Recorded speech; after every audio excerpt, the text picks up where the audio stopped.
It is possible to become free from debt, financial worry, your boss, and your zip code. You can start living a life you love, but first, you need to find your freedom. Using financial independence and lifestyle design principles, you can create the life of your dreams now. There are many paths to freedom, and that is what this podcast is all about. My name is Becky from 20free.co, and I am the host of the Find Your Freedom podcast.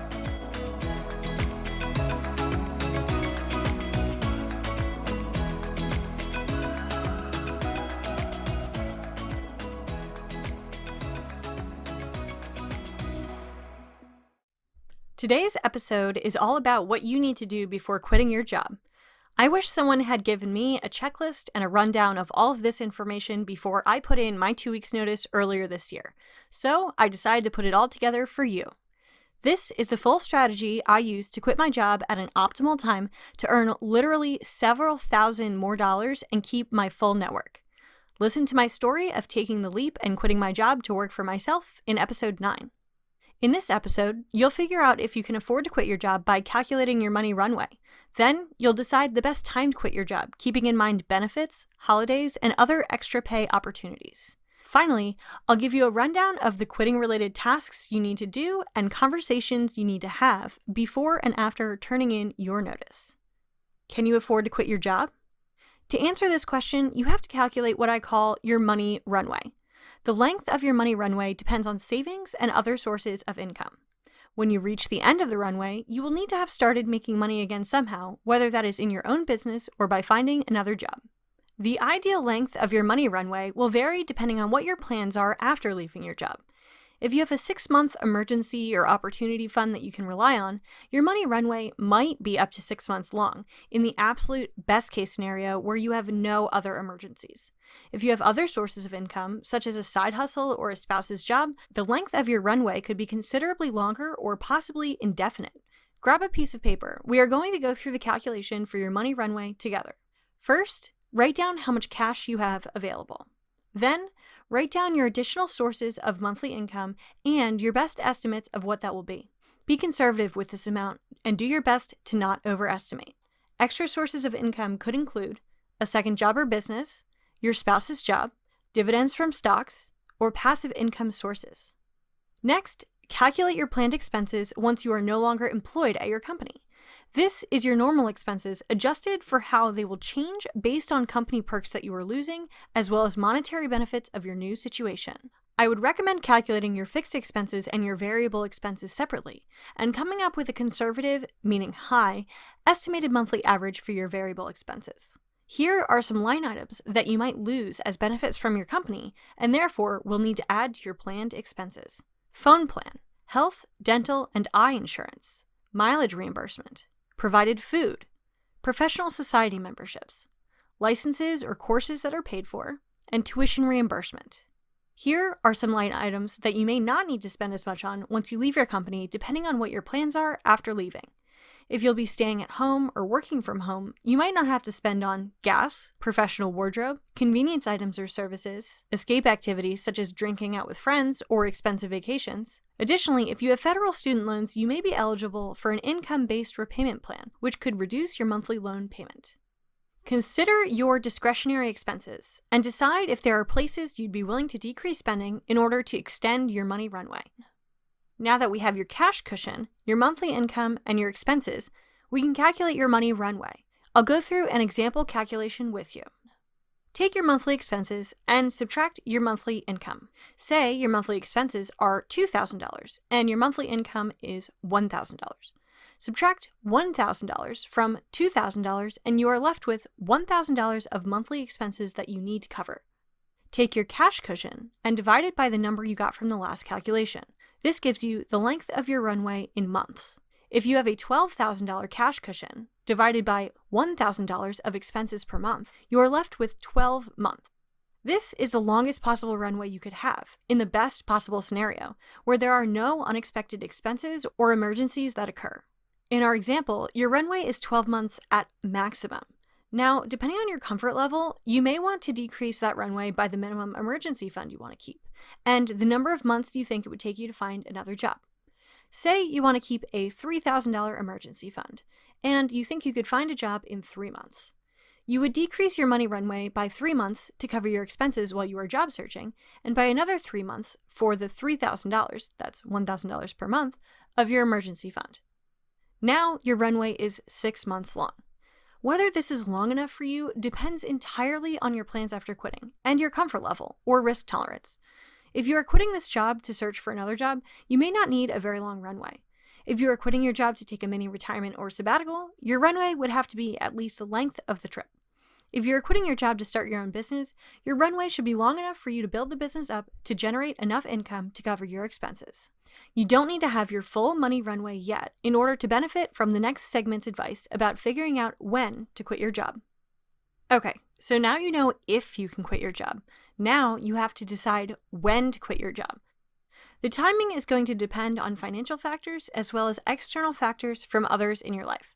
We will talk about how to discuss this decision with your partner, parents, and boss in a moment. If you set your departure date strategically, you can earn a lot more money, set yourself up with a more comfortable money runway, and make the most of your benefits before you lose them. Here are the factors to consider when it comes to timing.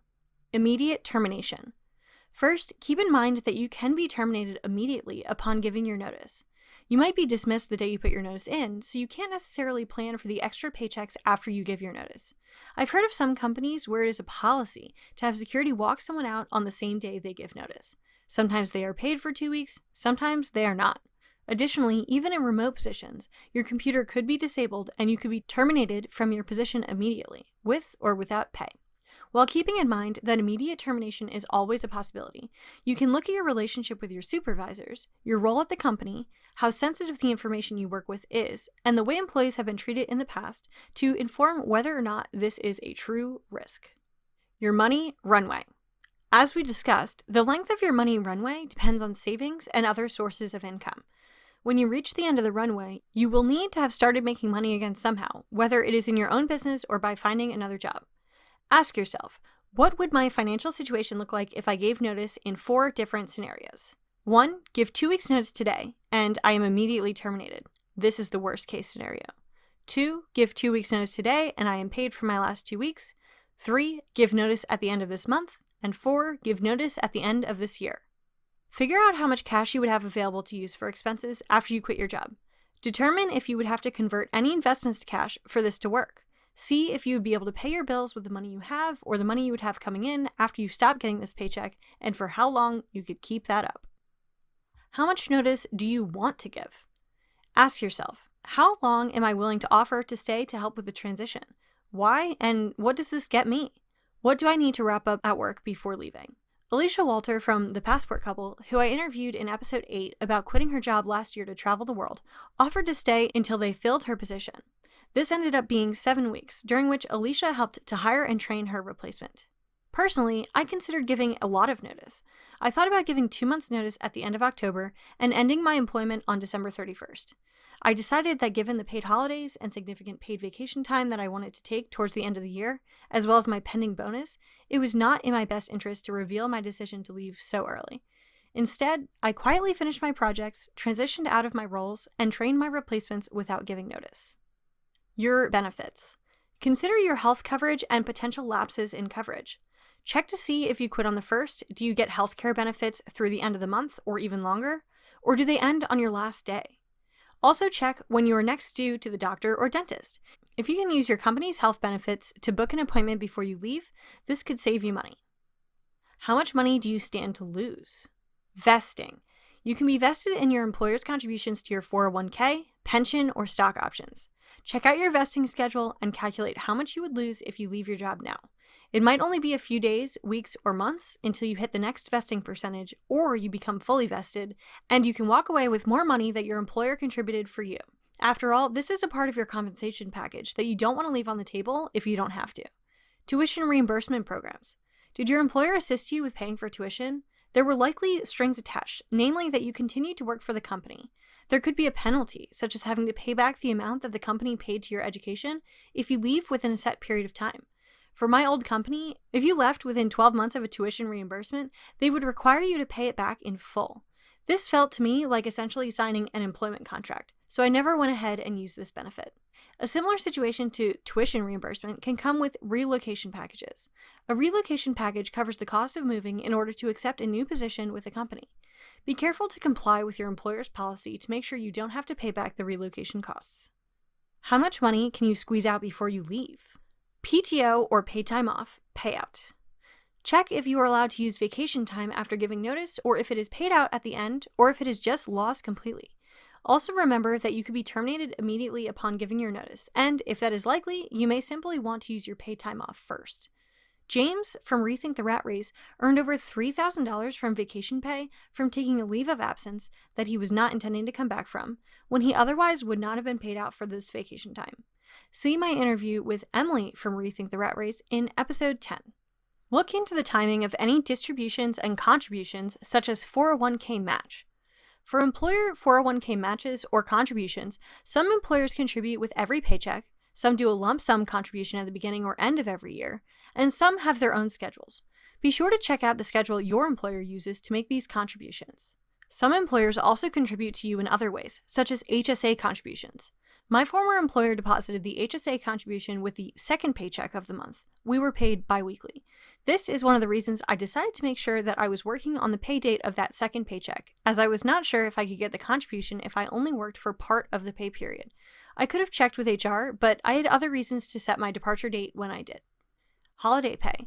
Look at the calendar and see if there are any upcoming holidays that you could be paid for. When I was thinking about giving my notice for the end of the year, I could have set my last day as December 31st, but I would have missed out on a perfectly free day of holiday pay for New Year's Day on January 1st.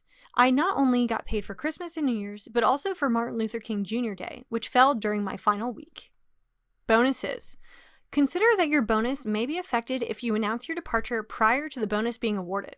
I decided to wait until after my year-end bonus came out to give my notice, as I felt that my company used bonuses to retain employees and therefore wouldn't necessarily want to give me as much of a bonus if they knew I was leaving. However, I had worked an entire year for that bonus, and therefore I wanted to earn the full amount for my efforts. Reimbursements. If there's upcoming work or conference travel that you would be reimbursed for and you would like to go do, then consider scheduling your departure after those dates. That way, you get a free trip. Be sure to submit all receipts for reimbursement, including standard mileage reports. You can also ask to see if you could get a refund on things like the unused months on annual parking passes. All in all, I ended up making an extra $1,000 from the PTO, holidays, HSA employer contributions, and 401k match for staying 3 weeks after the end of the year. Plus, the cash I earned from my paychecks brought the total extra earned to $5,000. That was definitely worth 3 weeks, especially since if I had tried to put my notice in before the holidays and still take my scheduled PTO, they probably would have said no. So my schedule looked like this: 1 week of PTO and holiday between Christmas and New Year's, 4 days of working from home surrounding that time for a total of 2 weeks with my family around the holidays that I wouldn't have been able to take if I had put in my 2 weeks notice before the end of the year. I gave my notice the Thursday of the week that I got back, worked for 2 more weeks, 1 day of which was MLK Day, a paid holiday, earning me $250 more and a day I could work on my business. By giving my notice on a Thursday, I also eased into my new schedule, which is Sunday to Thursday, with Friday and Saturday being my weekend days. I took my weekend and started working for myself that next Monday, launching this podcast that Friday. That was a really busy week, but we got it done and it was amazing. It was a very strong start to my self-employment journey. Since we had a vacation planned for a month after the date that I quit my job, that was going to be my relax and celebrate time. I wanted to go into this new job with momentum. Now you've weighed the options of when to quit, considering the possibility of immediate termination, your money runway, how much notice you want to give, your benefits, how much money you stand to lose, and how much money you can squeeze out before you leave. Let's move on to the ultimate rundown of everything you need to do before quitting your job. This checklist is broken into planning steps, administrative tasks, work interpersonal tasks, after giving notice tasks, after your last day tasks, and what not to do. Let's start with planning. Figure out your financial situation. Figure out your money runway. Figure out how your income change will affect other things. If you're a travel hacker like me, lower income will affect your eligibility for credit card applications, so consider applying for cards before you give your notice. Health insurance eligibility. Income-based repayment eligibility for student loans, and as well as your income generation plan. Figure out your post-quitting plan. What are you going to do with your time? If you need a business plan, travel plans, or job searching plans. Additionally, consider spending some time to separate your identity from your job. No one is going to be giving you external validation or accountability anymore. And that can be kind of hard when we tend to introduce ourselves at parties as, "Hi, my name is Becky. I am a job title." And instead, we feel that that is our identity, but it's truly just a job. So spend some time kind of disconnecting those two things. On the point of accountability, figure out, will you have accountability? And who will provide that accountability? Honestly, your spouse is not the right person to provide accountability because part of their job description is to support you and be nice to you. Sometimes accountability means calling you out, and that could be against the best interest of your spouse. Typically, I find that accountability is best from a peer, such as in a program or a mastermind group, or from someone you're paying, whether that's an employee or a coach. My assistants keep me accountable by needing me to get back to them on work projects, but I need additional accountability because they can't really call me out since they work for me. So I have an accountability buddy from a coaching program that I was in. If you're looking for an accountability buddy to keep you on track with your goals, I provide that service as a coach. You can learn more at 20free.co/money-coaching. Tell your partner and discuss your decision to quit with them. Use I feel statements. Let your partner know how you feel about your job and why you want to leave. Share your plan. Get on the same page. Come to an agreement and set a timeline. Use your company health benefits. Go to the dentist, get eyeglasses or contacts. Go to the doctor and fill your prescriptions. Start pricing out life insurance.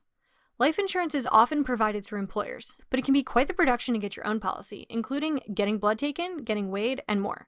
So you might want to start pricing out and comparing before you leave so you don't have any lapses in coverage. Your employer-offered life insurance may also offer to let you take over the premium payments and stay on the same policy you had through your job. Update any licenses, such as an OSHA refresher, defensive driving, or any professional licenses that are expensive to upkeep and could help you get a job later if you need one. Check the employee handbook. Read the sections in particular about PTO and health insurance, but I would actually recommend reading through the entire thing to figure out what your risks and opportunities are. Tell other stakeholders, parents, children, etc. Tell them that it's time for you to move on, to work on your personal projects, pursue your dreams, start your own business, or find your dream job, etc. Show them the vision that you have and the excitement that you have for that vision. This should definitely come after you tell your spouse and after you do almost all of your research and due diligence planning in this stage. Decide, what are your limits for a counteroffer? Or decide if no counteroffer could be good enough to make you stay. For me, nothing they could have reasonably offered would have made me say yes. I really wanted to be self-employed, and I really wanted to take the leap. For Alicia, who I interviewed in episode 8, she said that nothing that they would have offered her would have made her say yes, except for maybe if she could have worked from home. But that wasn't a possibility with her position. So she knew that there wasn't going to be a counteroffer that would make her change her mind. List out what you need to wrap up before leaving. Make a list of your projects and responsibilities and a training and transition plan. Include things like committees that you are on that you will need to notify and mentoring relationships that you will have to end. Make a list of people to notify. This would include your department members, your supervisors, your friends, and your fellow committee members. Administrative tasks. Set a resignation meeting. Write a letter of resignation. Decide on the reason that you are giving for your resignation. When I set my resignation meeting, I sent a calendar invite to my superior and said, I would just like a chance to catch up with you and talk to you about what this year is going to hold for me. You can find a letter of resignation template in the show notes at 20free.co/episode 11.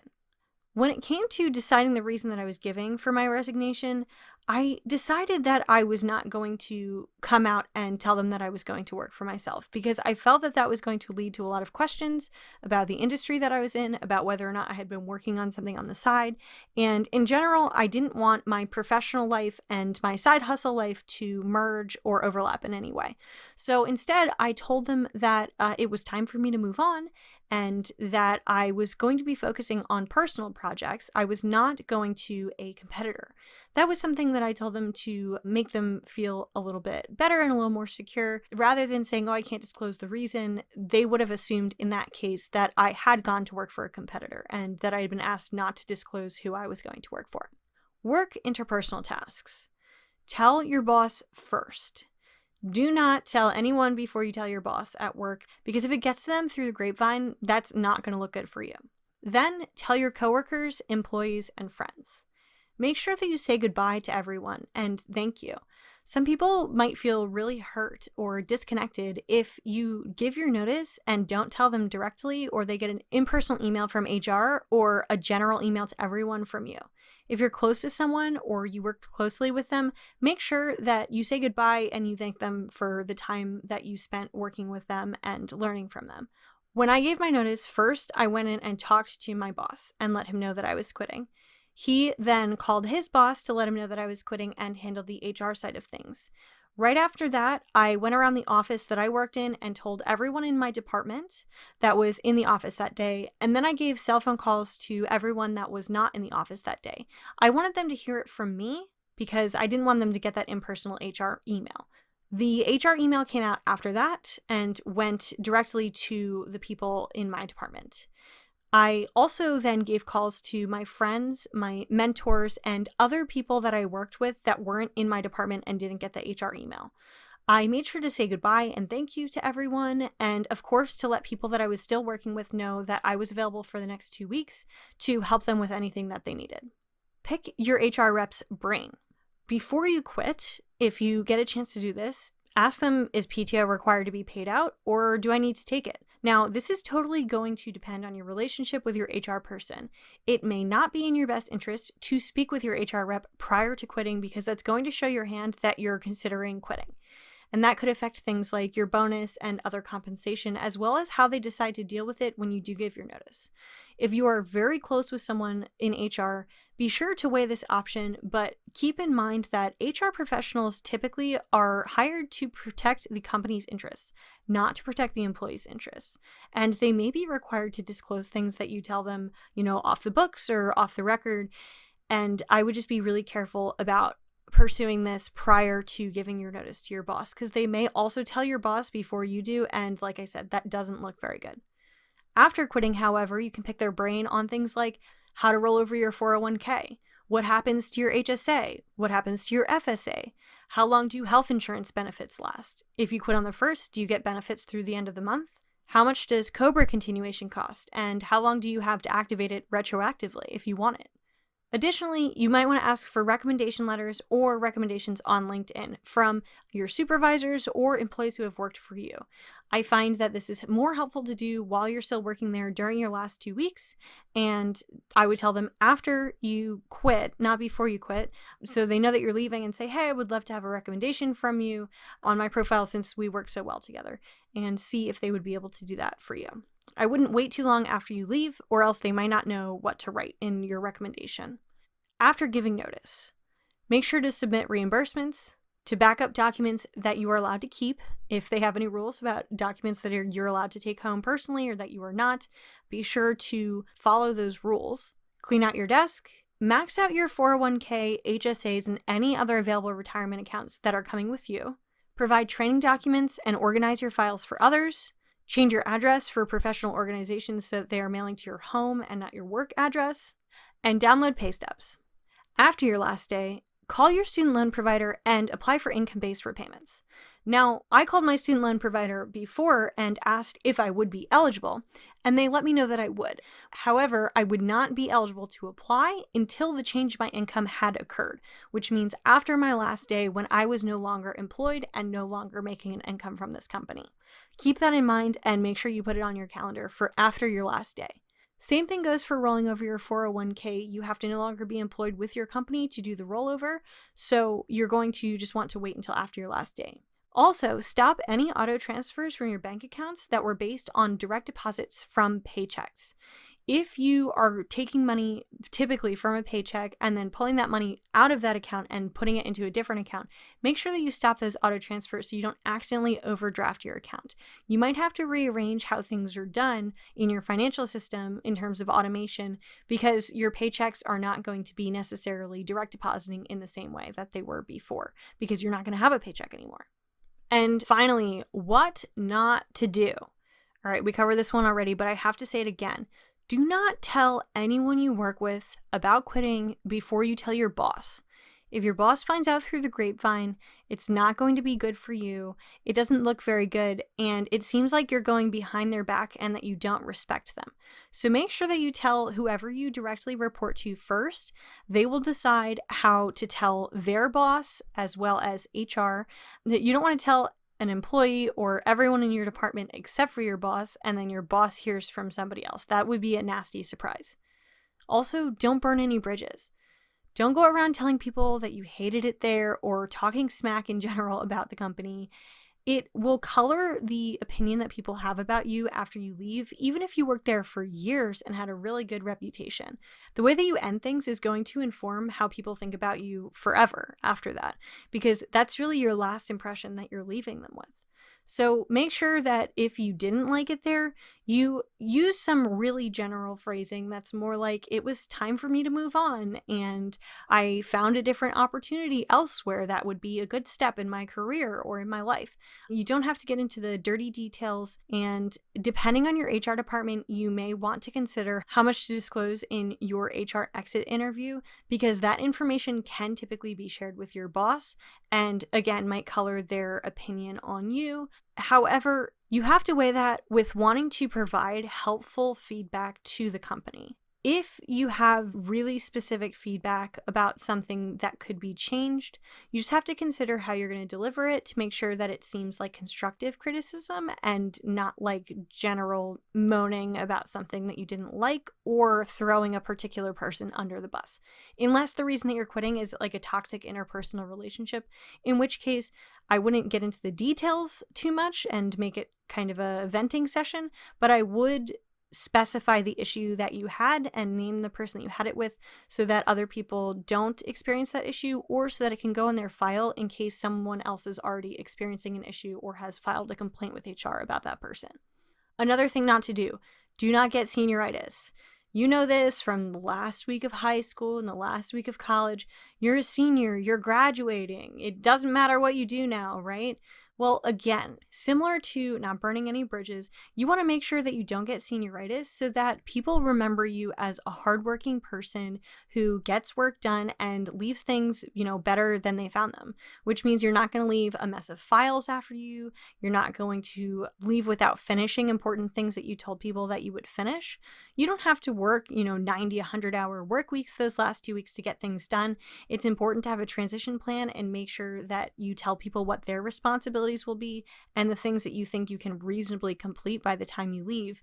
But you don't want to just completely slack off for those last 2 weeks and leave a mess behind, because that's not going to look good for you and might hurt your network in the future. Finally, I would recommend to you that you don't take calls or requests after you've left. I have heard of so many people who have left jobs and a couple of weeks or a couple of months, even a couple of years after they leave, people that they used to work with are calling them to ask them where this file is or what happened with this client.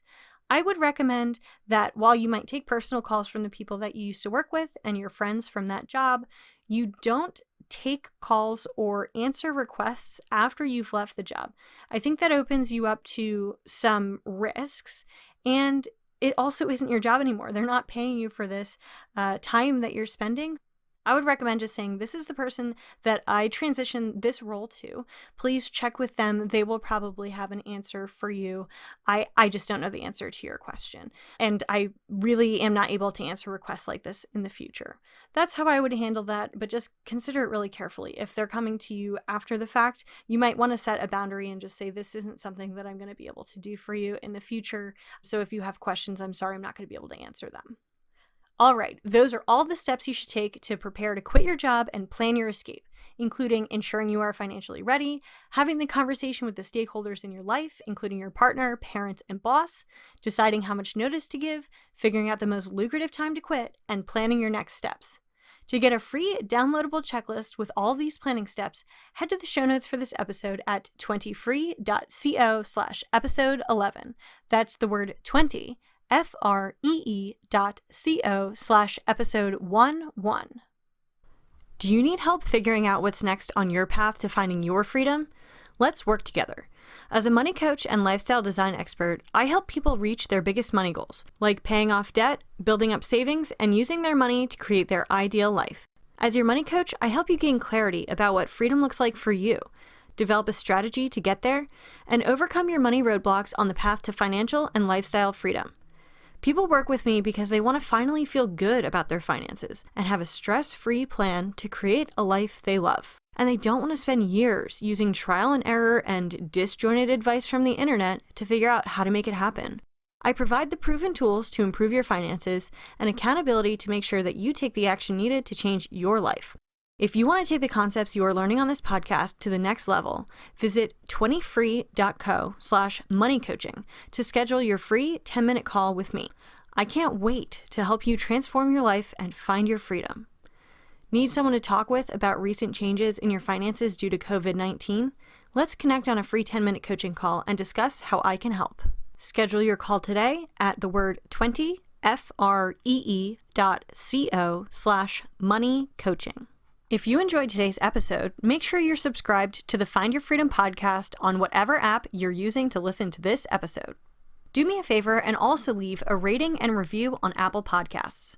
Go to 20free.co/iTunes to be redirected to the page on Apple Podcasts where you can leave your rating and review.